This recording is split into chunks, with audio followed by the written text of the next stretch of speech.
గురించి మాట్లాడుకుందాం ఏంటి?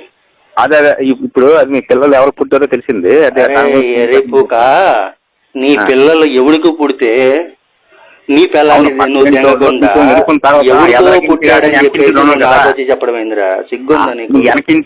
వెనకిలు కాకుండా బ్యాక్ లైన్ వాడు కదా, బ్యాక్ లైన్ పిల్లల్ని వెనకింటోడు వచ్చి నీ పిల్లల్ని వేసాడు, వాళ్ళకి పుట్టాడు పిల్లాడు. వాళ్ళకి పుట్టాడు.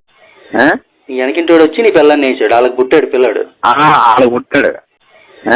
వెనకింటోడు వచ్చి నీ పిల్లల్ని వేసాడు, వాళ్ళకి పుట్టాడు పిల్లాడు. వాళ్ళకి పుట్టాడు. అది నీ పిల్లోడు వాళ్ళకి పుడితే ఎందుకు వచ్చి నువ్వు నా దగ్గర మొత్తుకుంటున్నావా అంటున్నావు? ఎందుకనమాట? అందువల్ల కూడా అలాగే పుట్టాడు కూడా అలాగే పుట్టాడు అలాగే పుట్టాడు కూడా అలాగే పుట్టాడు కూడా అలాగే పుట్టాడు కూడా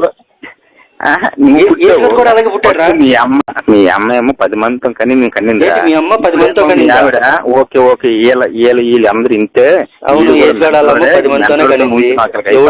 దానికే తెలియదు. అది కూడా ఒక 10 మంది పేరు మీద నెట్టేసింది. వచ్చారు, పరిశుద్ధాత్మ పేరు మీద నెట్టేసింది. నీకేమో సిగ్గు లేదు, దానికేమో లజ్జ లేదు.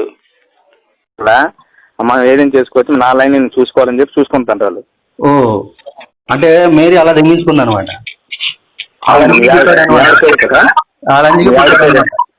కేసుగాడు అలంజీ పుట్టాడనమాట. కేసుగాడు అలంజీ పుట్టాడనమాట. కేసుగాడు అలంజీ పుట్టాడనమాట. అవునవును. నువ్వు తెలిసి అవునన్నావా తెలియక అవునన్నావా కృష్ణాగడిగా? కాదురా, ఏజ్ గారు లంజీ పుట్టాడంటే నీకు నిజంగా తెలుసా? నీకు నిజంగా తెలుసా? మీ అమ్మ లంజీ నిజంగా తెలుసా? అవును, మేరమ్మ లంజే. పుట్టేవరా? ఇప్పుడు మీ పిల్లలు కూడా అలాగే పుట్టావు. ఎందుకంటే చేతగానాడు, ఇలా సరుకు లేదు, నువ్వు కూడా అలాగే లేదు.